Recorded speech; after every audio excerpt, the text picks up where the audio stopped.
we have decided to kind of go in depth on the members of Gold City. Some people have been asking us to feature some of the members, and we think we'll just take some episodes and go get behind the scenes, all the years of Gold City and such. They seem to enjoy the episodes when it's us. I'm sure they enjoy the special guests, but they enjoy the members talking amongst ourselves. A lot of feedback that we've gotten is that they've enjoyed the historical aspect of, because we all kind of go back a long ways with Gold City. One that we've got that's probably the most viewed is the one where you wasn't there. Yeah, that's what I've heard. Who have you heard it from? Me? You. Yeah, Danny. And then he gets me to say something. So that's, I guess everybody knows now who we're going to feature this week since he spoke up. He kind of let the cat out of the bag. Say hey to everybody, Jeff. Hey, everybody. You're supposed to say you got your hammer drawed back today, and you just quit saying that. Why'd you quit saying that? I don't know. I don't know what y'all are going to do. Y'all do something different everything. It's everything. every show is different. Today you just forgot your second verse. I know. Might have been. I was, be honest with you, I was kind of hot on that show. It was just. Were you? It was a little bit hotter. Yeah, it's hot outside today. We're at Dollywood. Yes. And I felt like I was drooling everywhere. Well, you were. I wasn't going to say anything. Yeah. So I told you a little bit of this, but we kind of want to dig into the making of Jeffrey Chapman. Was he made anything like the sausage is made? We don't want to know. No. You look at my hands, you'd think they were sausages, but no. I had a wonderful mom and dad that instilled in me love for my brother and sister, and love for gospel music, and a love for hearing the Word of God preached. Yeah. And Carlos and Sarah Chapman down in South Georgia, Brunswick, Georgia, raised me on Southern gospel music and country cooking. And my daddy was a bass singer as well as a pastor. And your mama sang soprano, didn't she? Yes, she sang soprano. My mother, because I'm a bass singer, you always brag on your daddy because he was a bass singer before me and everything. So, but hardly you ever hear somebody brag on their mother. My mother was an amazing soprano singer, and I think if there would have been different time, if she was living she still is alive, but if she was singing in her young years, this time in her life, I think she would be a success in gospel music. She had more of a country style voice, really good voice, beautiful voice. Were you born there in Brunswick? Yes, I was born in Brunswick, July 17th, 1969. Man, what were you doing in 69, Chris? I was not in 1969. I was a long way from being thought of. Oh, my goodness. Well, I was born at Glen Brunswick Memorial Hospital, which is no more, by the way, but I was the last one born there. I'm joking. They said, all right, that's it. Shut her down. Throw it down. Just tear down the building. Jeff Chapman was born, and that's all. But no, they tore it down and put up a historical markers with it. Exactly. There's a statue of me there. No, I'm joking. It's a little statue of when you were born. Yeah. So when I was born, my parents had sung in a family group called the Singing Chapmans. And, that makes sense. Yeah. And my daddy was a bass singer. My mother sung soprano. I had an aunt. She sung alto, and an uncle that sung second tenor.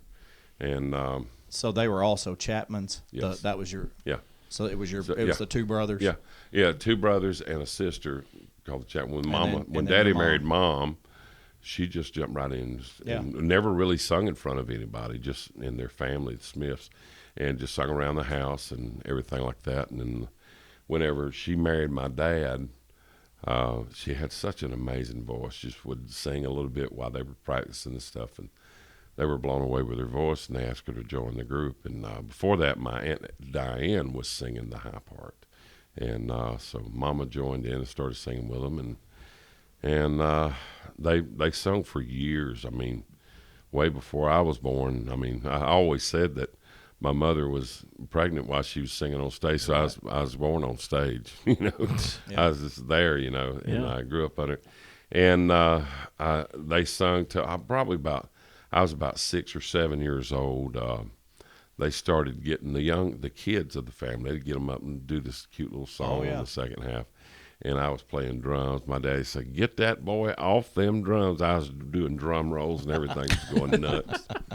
I was what on the Muppets. Animal on the drums. Yeah. That's what. But my brother played bass guitar, but we also sang.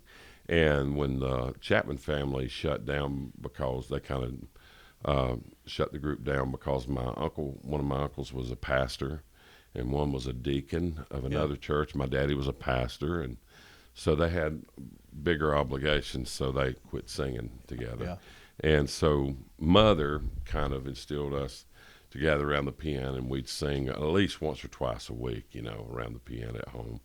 And we'd sing in Daddy's church he pastored, and we'd sing specials and stuff. So my sister was the actual piano player for the church. As a teenager, she was really good.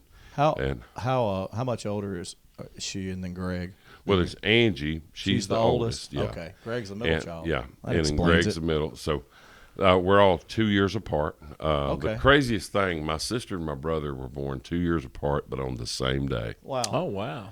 And then I was born a little bit over 2 years after that, July 17th. So January 17th, July 17th. And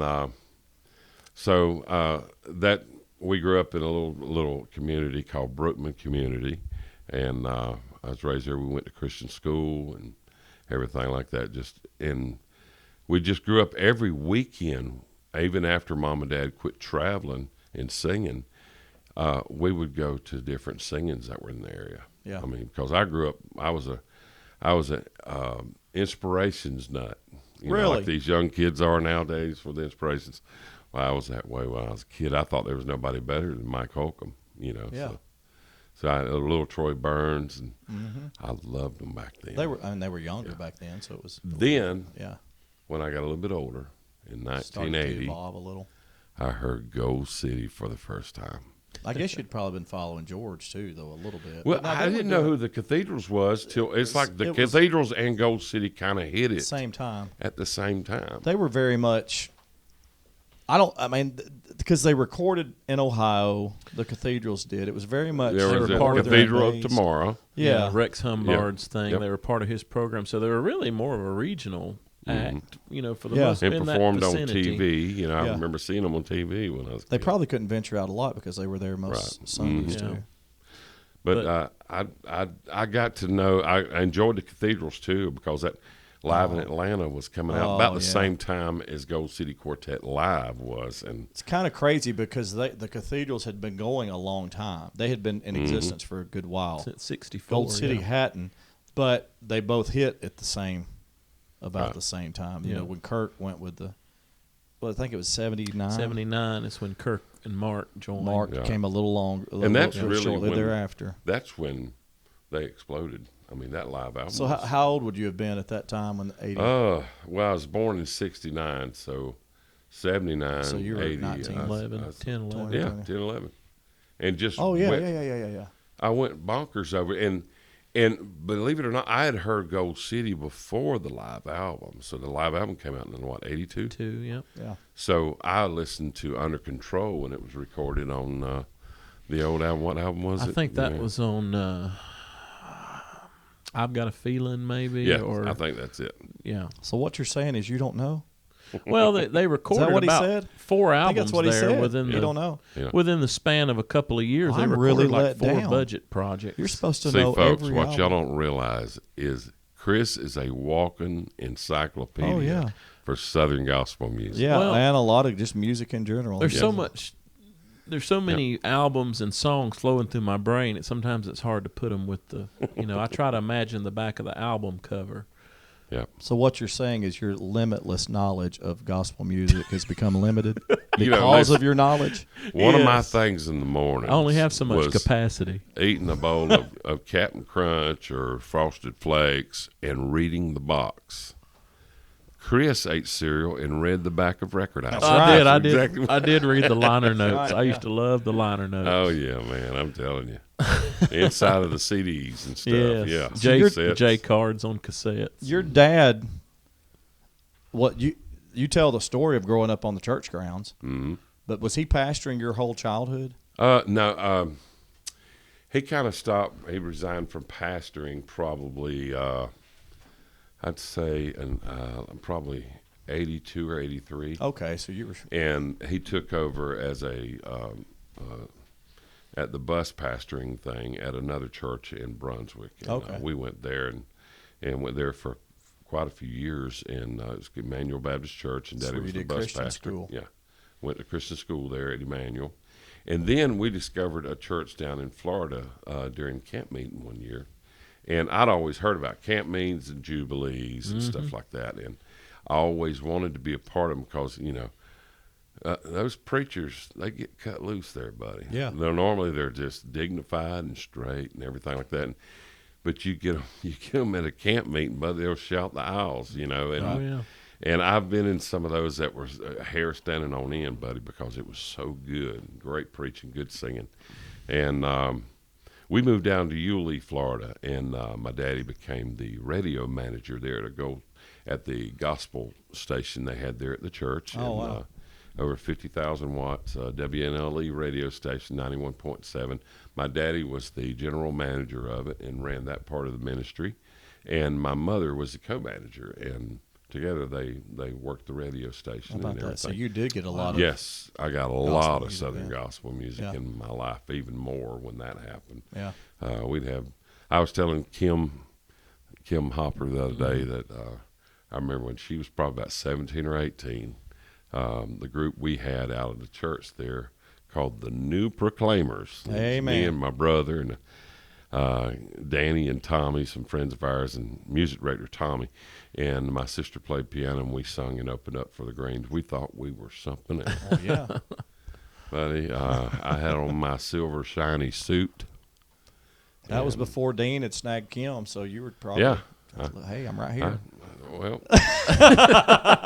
I was always a big fan of Kim. Now I'll go ahead and tell you that. She's incredible. Beautiful, I say she's one and of the a great, incredible singer. Just one of the. I love the way she carries herself on singers. stage. Yes, Yeah. she is like I would say she's probably our Celine Dion of gospel. Yeah, music. yeah. I mean, she's in that. Knows how to perform and to carry herself, and her always. voice controls always Yes. just absolutely amazed me at what she does. It's crazy. So Christian school there. Yep. When did you start singing? Actually, because you played the drums. When did you actually start singing? Obviously, when your voice changed. Right. My sang voice tenor before you changed. filled the tenor spot. My voice changed, interesting enough, probably 1980, 81. My voice really changed.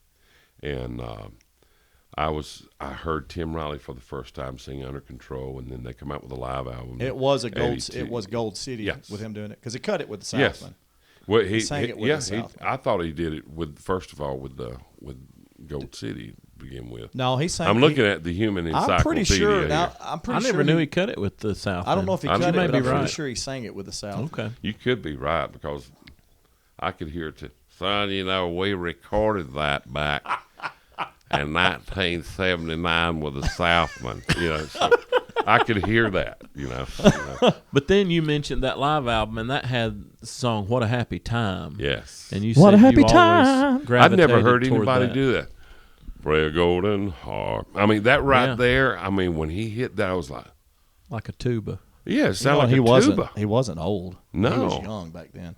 But that voice, and it was a literal. What's the funny thing is, when I look at the album, I'd never seen him in concert or on video or nothing. Of course, nobody had videos back then. No. But I'd never seen him before. But I heard him on that live album. I was imagining who was the bass singer. I thought Jerry Ritchie was the bass singer. Yeah. Just looking. Just looking. Just by the looks. Good grief! What did you think Tim was doing? Baritone. I don't know. Playing Cletus. Oh, playing. How you doing, sir?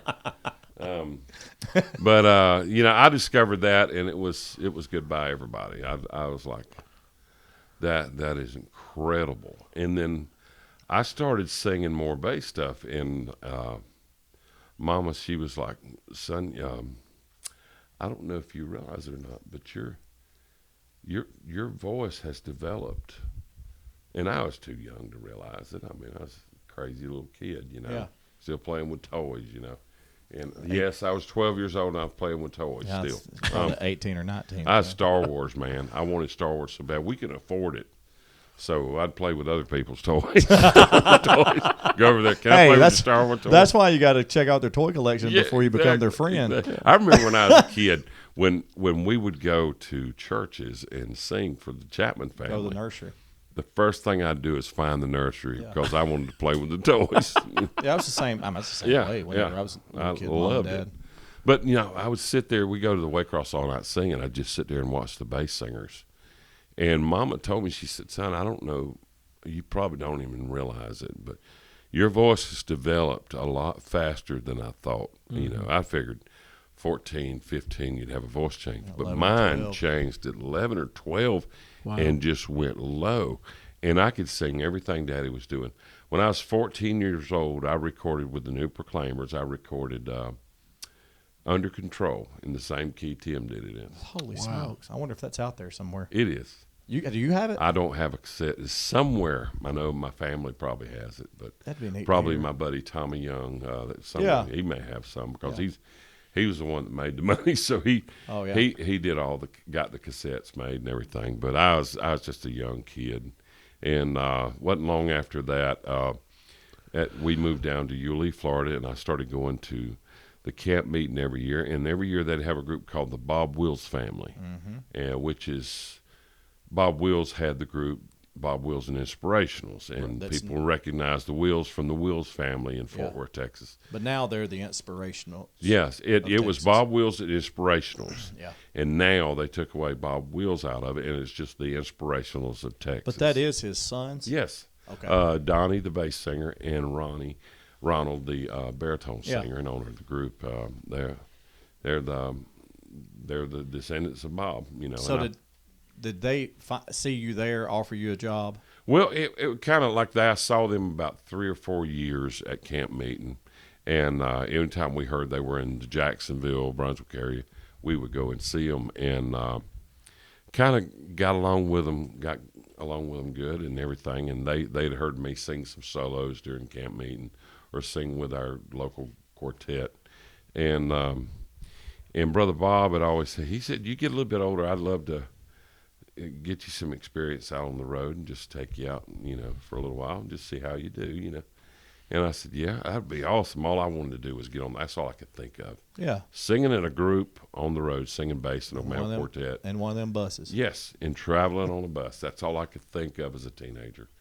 And when I was 17, that year, I think it was 88, or I think it was 88. I was 17 going on 18 in July.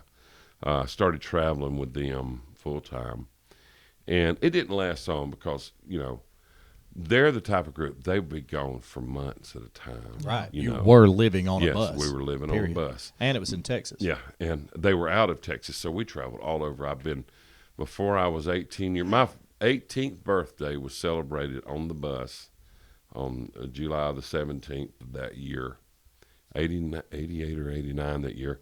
They had my birthday party on the bus, and there's a picture that they took on the bus, and you could see Mount in Washington State, Mount Rainier. Oh, Mount Rainier, okay. In the background. Yeah. And wow. That I was just turned 18 years old. And you had to. What did you do? Did they come pick you up, or did you get on Greyhound, or what? How did you get from Yulee to? What I did is I traveled with them for about 3 weeks in January after the camp meeting. Okay. And I went with them, and we worked a couple of weeks, and then I came home, and it had already bitten me. I had the traveling bug. Wanted to do it. I couldn't think of nothing else. Couldn't get my work done at school. Couldn't think of nothing. So we ended up doing home correspondence courses through the school. And sad to say, I never finished. Really? Yeah, I had a year left.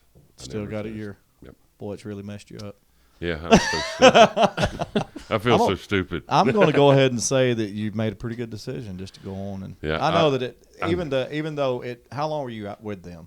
I was with them for less than a year, 8 or 9 so it wasn't months. Much time, but it was. But incredible. I came back home to Yulee and Fernandina Beach, and people wonder, I was born in Brunswick, but I moved down to Yulee and Fernandina Beach. So when I got back from the Bob Wills family, I just stayed there and started working for Public Supermarket. Yeah.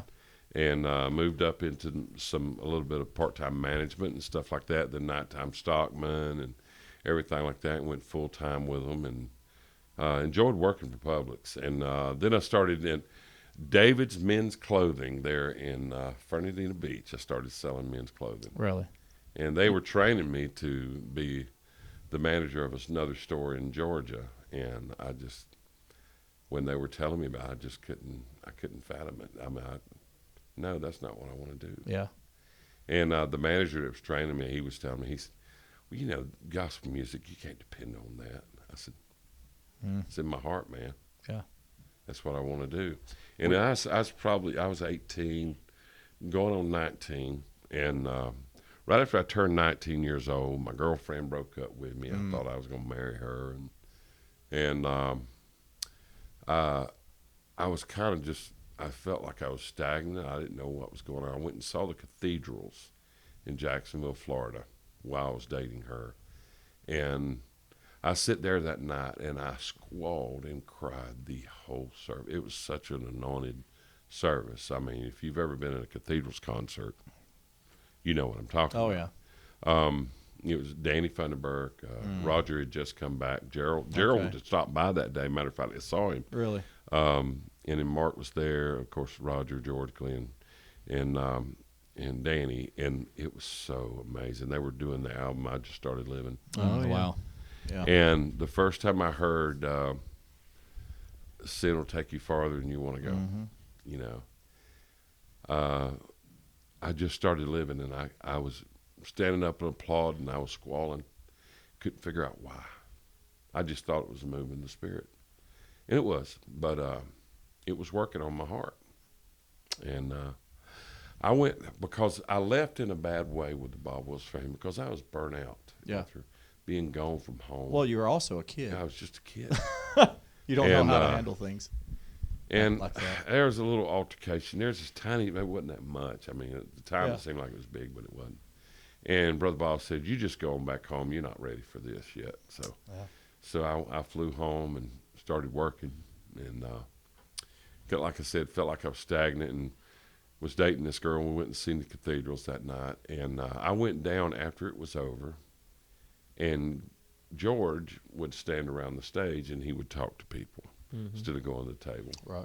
Because, oh God, I understand it now. There are a lot of, like, after this show, I couldn't hardly get to the table. Yeah. There was so many people. And so that night, George just stayed around the stage, and I stood in line and got to him. And I was crying before I even got to him.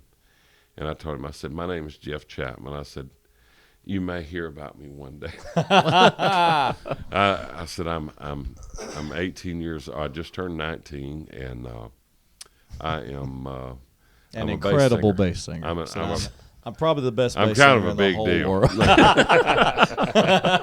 No, I told him, I said, I hope to be discovered one day. I said, but I'm a bass singer. And my first group I was with the Bob Wills family, and we kind of left on bad terms.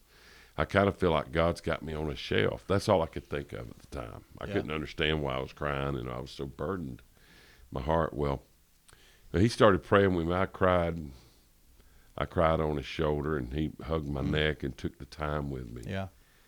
And that was in June. Now, I hadn't yet turned 19, so that was in June. So in July, my girlfriend broke up with me. Broke my heart, so I started doing some partying, hanging out with some people I shouldn't have been hanging out with. And one Sunday night, that's when I went by that night, and there was no service really going on. It was just young people walking up on stage and giving their testimony. There no preaching, no singing going on. And just a whole row of young people. They had come back from youth camp, teen camp, and they broke out in revival. Mm-hmm. And these kids were just on fire for God, you know. And my best friend, Philip Losser, walks up to the stage in the mic and says, my name's Philip Losser, and I just got saved this week. Wow. And he was crying. He could hardly even talk. He was crying, telling about how the Lord had saved him. And I was like, sitting there, tears rolling down my cheeks, tickled for him. But yet there was a longing inside of me, and I was like, I couldn't understand wait a minute, if he's lost, then I'm lost. And for the first time in my life, I realized I was just as lost as a person out there who never heard of Jesus. Yeah. And the first thing that happens, I think the devil sits there. He knows the Holy Ghost is all over you. Mm-hmm. He knows that you're being convicted and drawn to the foot of the cross. But he's sitting there just like he's going by saying, don't listen to him. You're going to feel stupid about this. And I felt stupid. I felt afraid. Yeah. It's like they're going to think I'm crazy because I've been this goody two-shoes. In Christian school, I got best Christian testimony every year. I had another school that I played basketball against give me a trophy for my Christian attitude towards people on the court. Yeah. I mean, I'm not bragging on me, but I knew how to be. But Satan knew how to use that against you too. Yes, so he tried. He's trying that night, and nothing would stop me. I was like I was standing on a cliff, about to jump off into hell. That's what is going through my mind, and I just, I was like, I said, Lord, I know what you're doing. You're dealing with me. I'm lost. I got to get. Where do I need to go? Where do I need to go? Show me the way. I want to go, And I'd always heard, preachers say, listen, you feel the conviction of the Holy Ghost, you need to get down here as soon as possible. And I didn't want to just start walking while the preacher was still talking and everything. And so he opened up that opportunity for me to do it. And I went down, and what they did is they did a chain prayer around all the young people. Mm-hmm. And set them there. And he said, those of you that may feel lost, you don't know where you're supposed to be, but God's dealing with you. You come down here too. So I went down there, and I just sat in the pew while they were, all I remember is them joining hands, and I started praying. Yeah. I said, Lord, please come into my heart. Save me. If you can change me, please do so. I give my life to you. I surrender to you. And that's all I remember saying. And all I know is the difference that I felt once I did that. It's like my hands just went up. Yeah. And it was a life-changing experience that I've never forgotten. I can't tell you the exact second or the day. I know, Chris, you can name the exact date. Yeah. I sit there and I'm like, I wished I could remember exactly the date because I hear other people do it. I can't remember. All I know is I'll never forget. You remember the moment. I remember the moment. I remember the very same moment. I remember that day. I remember driving home. I was just going to go home. Yeah. But something was drawing me by the church, and I went by there and just sit there in between two girls, some of my friends, and thought it was just going to be a normal service. But that was the night God had a bullseye on my heart. He's going to get me, and he got me. And it's never been the same since. Shortly after that, I started working for Conley's Kim Dry Carpet Cleaning Service, and I got a phone call through to me at the radio station. My mom got a hold of Brother Conley. He had a cell phone back then. I didn't. Nobody had a cell phone, but he had a cell phone. Yeah, he had a cell phone, a bag phone. Oh, I remember the bag phones. And they got a hold of me. Said, "Listen, you need to get Jeff back to the church as soon as possible." The radio station let him call. Savannah or Lou Lou Hildreth. Yeah, is looking for you, and I was thinking, who is he? and then I remembered, no, that's Bob Wills' sister. Oh. She had I forget what agency it was that. She had a booking agency. Yes, yeah. And she one of those big dogs in Nashville. Oh, yeah. And she retired before that and started working some part-time and booking for the Sound back then. Okay. And that's how she got in touch with me, and I was able to, because I was a big fan of the Sound back in Here Comes the Bride and that whole The World Needs to Hear album. Yeah. And just fell in love with them. Of course, they were all different then when I started. Gosh, Pat Hoffmaster, incredible is one singer. Of the greatest tenor singers. Yeah. Oh, yeah. And nobody ever mentions his name hardly anymore. But one of the greatest singers. In the Hall of Fame. He sang lead with the Sound. Yeah. Started out as tenor. Did he? And then he developed that cancer. Okay. That came in, and that weekend with all the stuff he was having to do. Yeah, took out some of his highs. Took out a lot of his highs, but he still incredibly high singers. Oh, So yeah. they hired Rick Strickland after the success that the Singing Americans had. About on My Knees, that live album, Black and White. Mm-hmm. And after that, Rick goes and joins the Sound, and the Sound just skyrocketed. Yeah. I mean, there for that album. They took off, yeah. For a couple of years there until, everybody always gets that idea, well, we can do this better than the owner, So that's what happened there. And what year was that when you went with them? Good lands. I'm thinking it was 89. Okay. Fowler was there. Scott Fowler was already there. Was he kind of managing it? Yeah. So Fowler was there. The people that was there when I first got there, Terry Davis had just left, the tenor. Frank Siemens came on board. Nobody had heard of him. So he was a country singer, Really? Yes. Okay. He's traveled with his family. They did country music around Texas. Did not Frank know that. came in. I was taking Mike Presnell's place. Yeah. Because they were starting Perfect Heart. Okay, so that was at the same time. Yeah. Wow. So who was singing baritone? Craig Hodges. Okay. At the time. Holy smokes. Really good. Good singers. Yes. Yeah. I mean, except for Fowler, they were all real good singers. Yeah, bless his heart. Well, it's the funniest thing. I still kid in my mind. And they was talking about. They said you kind of look like a young Patrick Swayze, at the time. Back then, because I had my hair. And I was a huge fan. Well, you were slim as a rail back then too. I had that 50s thing going on with my hair with a little curl in the front. Did you have your stash? Did you go like? Yeah, I grew a stash later on. So you could match with Fowler. Yeah. Fowler had one. Craig had a mustache, and then later on had a beard. Frank Siemens always stayed that baby face. Oh yeah. Well, he was a tenor. So matter of fact, Steve Wood was playing piano, and he had left the Anchorman to join the Sound. Okay. And he was only there for a short amount of time. And so you headed out to Houston, Texas. I was living in Fort Worth with the Bob Wills family. Okay. And then I moved to Houston. Stayed there I joined them in early January, and I left them at the same time that Scott Fowler joined the Cathedrals. Right. When Mark left. And so that's the way that all worked out, and I stayed there. So that was around 90? That was 91? Scott came around November of 90. Yeah. Well, I joined the Anchorman in the last week of 90. Okay. So that would I have wasn't home a month. Time. I was working back for Conley's Kim Dry and got a phone call. He had a regular cell phone then. And he said, here we go again. He said, you got a phone call from Terry Carter, the Anchorman. It was Terry, that called. Brother Terry Carter. How long had they been singing? Oh, my goodness. The Anchorman had been around since 1980, wasn't it? 79. 79, that's right. I get Gold City. See, I don't remember the Anchorman at all. I remember you. I remember when you – that's when I started noticing the Anchormans, when you were there. Well, they were more of a regional act until, Jeff and Terry, or Terry or Jeff joined, and they kind of full time there whenever they hired a bass singer. Right. For the second time, the original group they had a bass singer. It was a quartet with 100 other members of the band.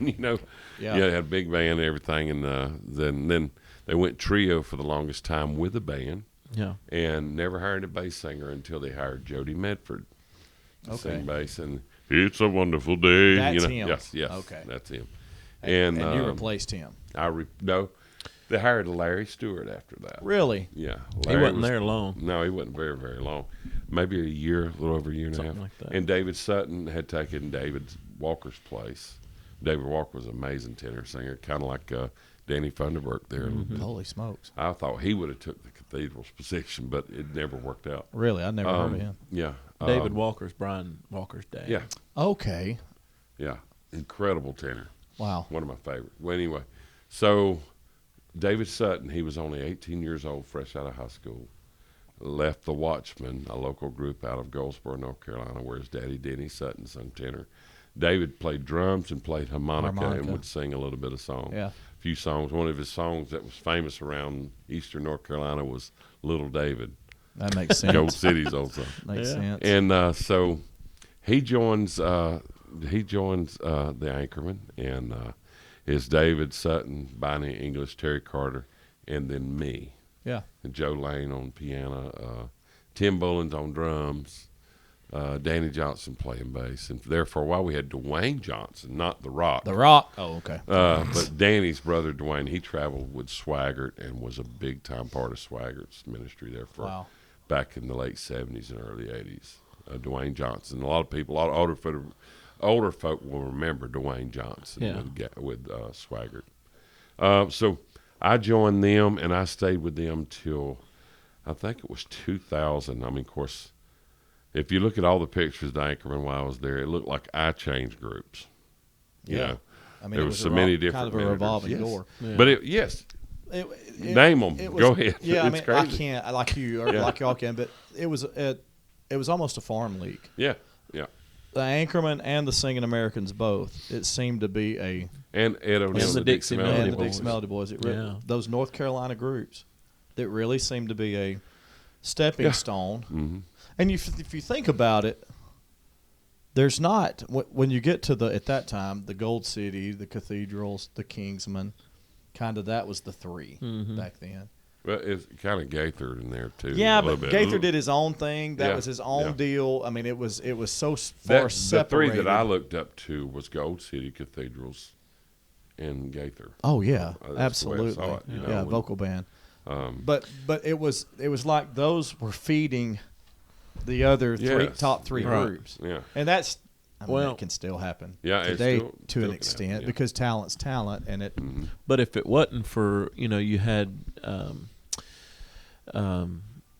Terry Carter with the Anchorman, you had Ed O'Neill with the Dixie Melody Boys, and then you had, the singing. If it wasn't for those group leaders that took a chance on young guys, these other they groups, were green. When they were green, when nobody knew who they were, these other groups would never have had a chance. No, it was a literal. It was a farm system. You think it's Singing Americans? I mean, Clayton Inman. Oh man, Michael English, Ivan Parker, Art Lefevre was playing bass. Mike Lefevre singing some. Yep. Danny Funderburk. Well, and then David Sutton went there. David Sutton. Yeah. You start naming David Hill. Yep. Yep. Now, Lauren Harris.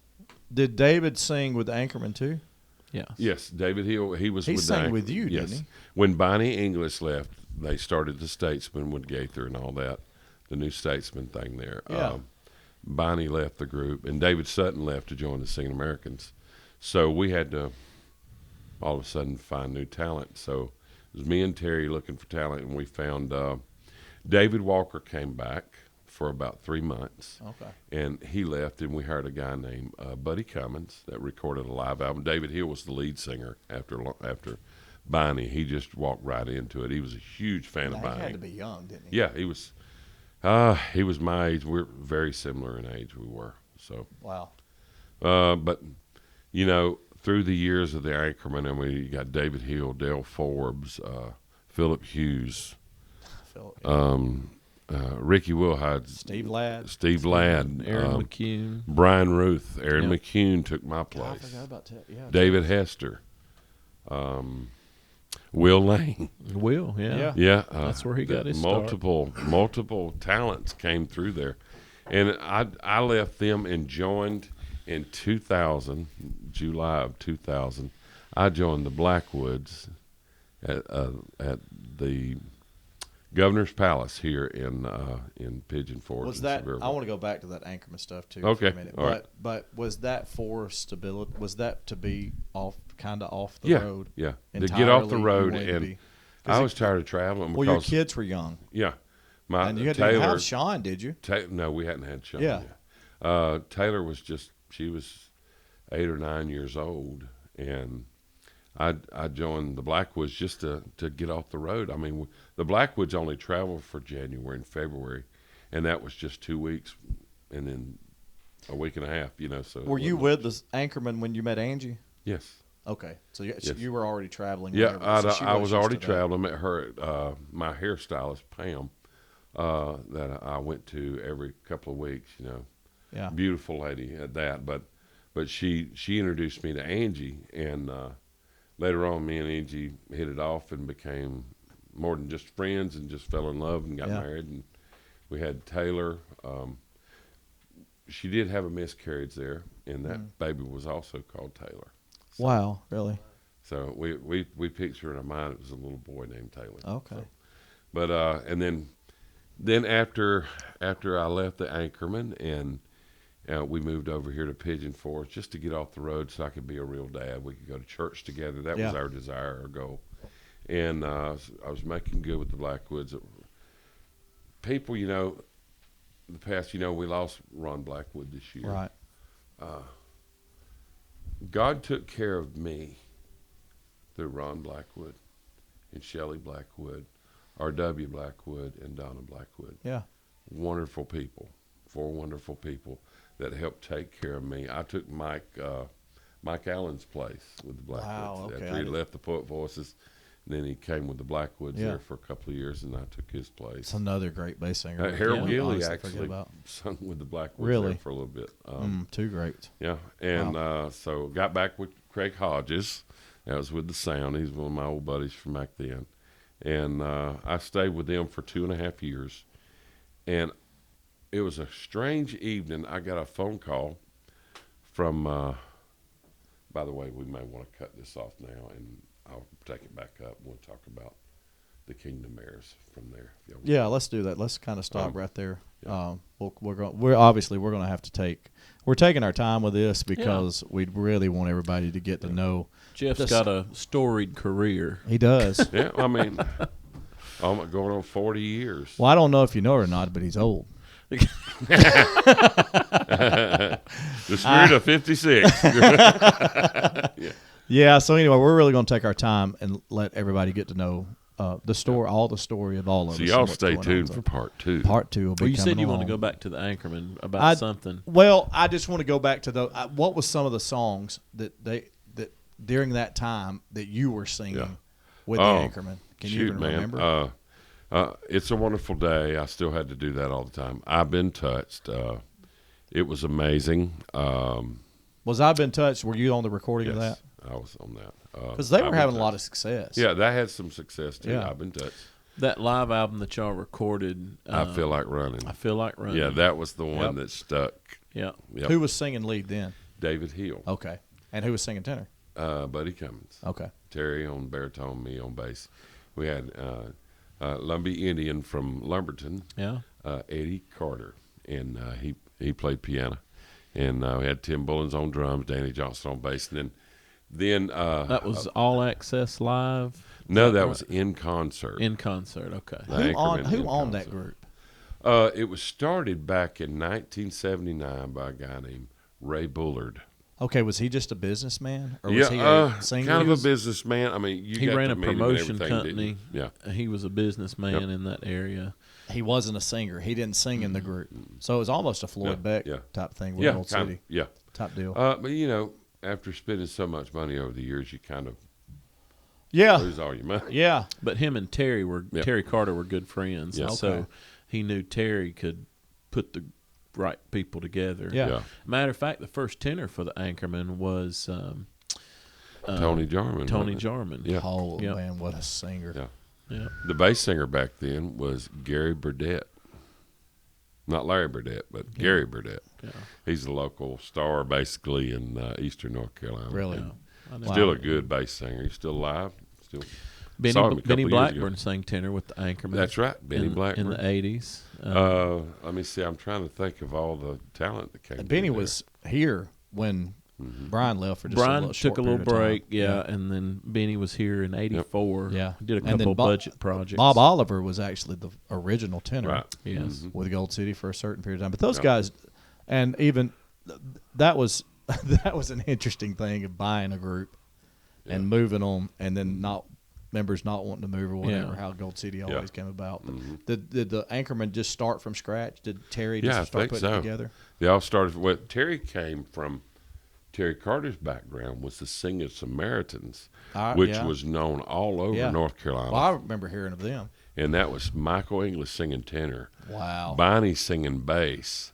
Terry singing baritone. Yeah. And I think their dad and their daddy Albine sang bass. Yeah. And they were known all Michael over was just a little boy back then. Just a little boy. Yeah. And it's amazing how all this whole bowl of soup, just words, all this alphabetical soup just comes together and form. I mean, because that's crazy. I mean, to know that there's such great history. I mean, Bonnie, Michael English, good lands, Terry. And there was so many hits.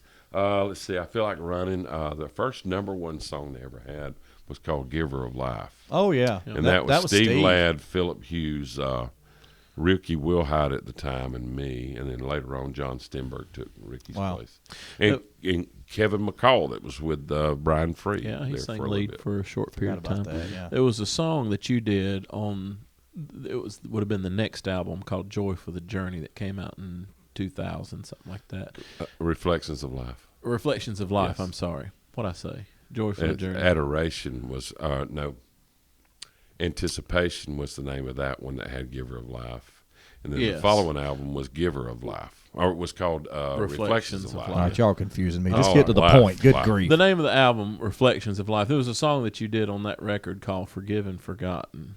Forgiven Forever, Amen. Forgiven Forever, Amen. And that is a great song. Yes. Somebody needs to redo that. Hey, but that featured you. That was a great song. Yep. Awesome. The song that came off those two albums that I carried with me for a long time was called Good News from the Graveyard. Yeah. And I actually, when I left the Anchorman and joined the Blackwoods, we never did it. I do. Everybody's going to have religion and glory, Yeah. And but everybody's going to have a wonderful time up there was what I was featured every day with the Blackwoods.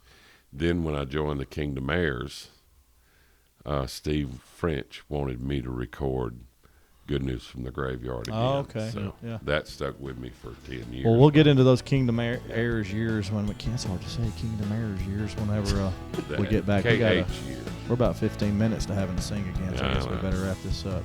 Yep. Did you give them a hi, friends? Say bye, friends. Bye, friends. Do it.